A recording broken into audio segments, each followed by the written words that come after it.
What's up, guys? This is Ray J back with another video. And in this one, I want to break down what's happening with SPY, Tesla, and the broader markets. Just know that I am not a financial planner, so take nothing I'm saying as financial advice. Anyways, I just wanted to give you guys a very, very quick warning about the markets, especially for tomorrow. Keep in mind that tomorrow is going to be Tuesday, July 15th. 1 hour before the stock market opens, we have the core CPI and CPI for all items reports coming out on a month-over-month and year-over-year basis. Now, looking at the forecasts and the consensus, we're currently expecting a slight increase in CPI. We're expecting core to go up just a little bit. Same thing with all items year over year and month over month. So we're expecting a slight increase right here by about 0.1 to 0.3% for pretty much everything. We're going to see if we get a slight increase or not.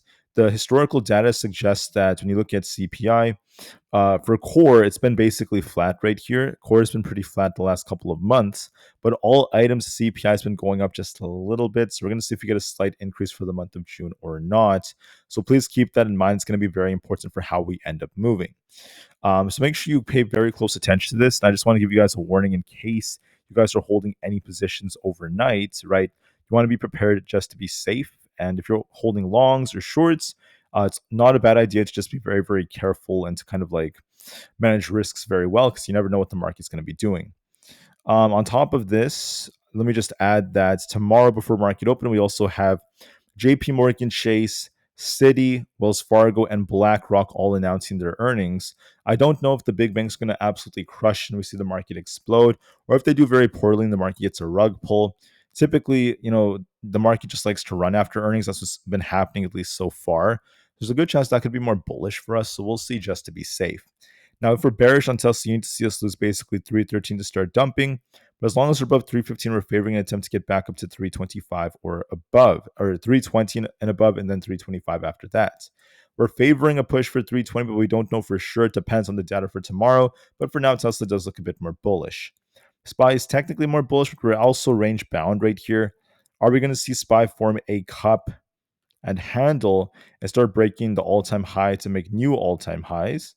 Or does it fail? Is this just like a trap for retail and we reject off 625 and lose 620 to start dumping? Could go either way, so make sure you watch your levels just to be safe. On the QQQ, we also have a possible cup and handle right here. Are we just going to be range bound, or do we see a cup and handle breakouts to new all-time highs? Or do we end up rejecting and lose 550 to start dumping? I don't know for sure. It depends on our data, so we'll see. On the IWM, we look more bullish. We're favoring that we want to be pushing for 224, but we'll see just to be safe. Will we lose 221 in dump, or do we just continue to run? On ES, we're also range bound. Will we hold above 63.20 and start breaking out, or do we lose 62.80 and start dumping? We're going back and forth between supply and demand, but there is some upside potential. NQ back and forth pretty much for the last 2 weeks. Are we going to break out above 23,200 to start pushing, or do we lose 22,900 to start dumping? We're in the middle, so keep that in mind. Bitcoin is dipping right here. Are we going to hold above 120,000? Do we start dipping back below 118,500? Tesla looks more bullish. Nvidia looks a little bit weaker. We need to hold above support right over here around 164. If this holds, we have a possible inverse head and shoulders, so we could be looking for a big bounce.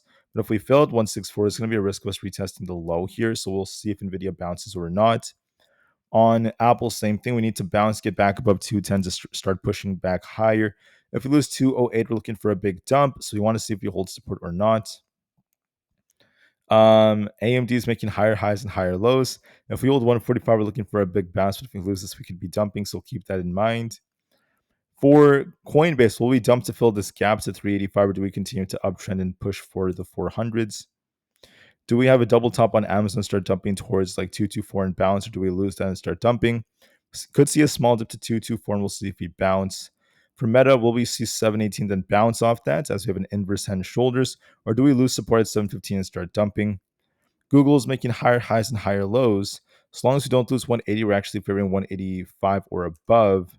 And then Microsoft is also looking more bullish. As long as we don't lose 502, we're technically favoring 505. So we'll see, guys. Does the VIX break out from here, or does the VIX get a big rug pull if the market's going to be bullish to fill this gap? Right, there's a big gap to fill in the VIX, so it does give us a hint that upside does look a bit more probable. But we'll see just to be safe, depending on the big bank earnings, and also depending on what happens with CPI, it's also going to have a big effect on Tesla stock. So I'll talk more about Tesla and give you guys more updates. Otherwise, I thank you all so much for listening. I'll see you guys in a few more hours for another long, more in-depth update about everything. Until then, be prepared for tomorrow. Before the market opens, we have all this data coming out. So we'll see if the market gaps up or gaps down. And if you're holding anything overnight, please, please, please be safe. Thank you for listening, and peace out.